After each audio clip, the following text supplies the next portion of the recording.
পুকুরের জল কমতি সোনা খোঁজার হিড়িক। পুকুরের জল মরতেই পুকুর থেকে মিলছে সোনা, আর সেই সোনার গহনা খুঁজতে হিড়িক পড়েছে ভাতারের কামারপাড়া এলাকায়।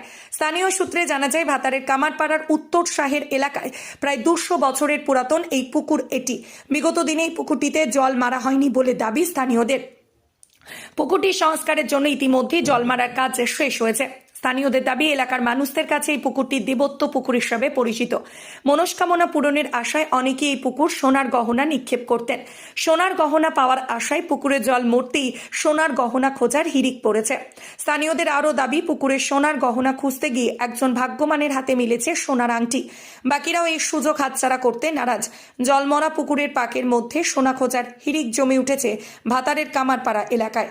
এটা হচ্ছে যে ওই পুকুরে আগেকার দিনে যেহেতু দেবতার একটা প্রভাব এই পুকুরের মধ্যে আছে, সবাই বলে ঐশ্বরিক শক্তি, সেই শক্তি কেউ হয়তো মানত করেছে।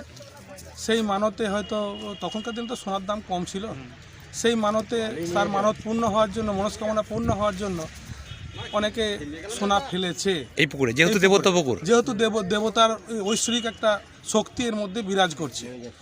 তা এখনো পর্যন্ত কজন সোনা টোনা কি পেয়েছে? একজন পেয়েছে, একজন একটা পাতলা আংটি শুনলাম পেয়েছে। তো সেই কারণেই সবাই একটা মানুষের খুঁজতে এসছে। কি নাম আপনার? অভিজিৎ কোনার। ভাতার থেকে শেখ মিলনের রিপোর্ট, সোজা কথা নিউজ, পূর্ব বর্ধমান।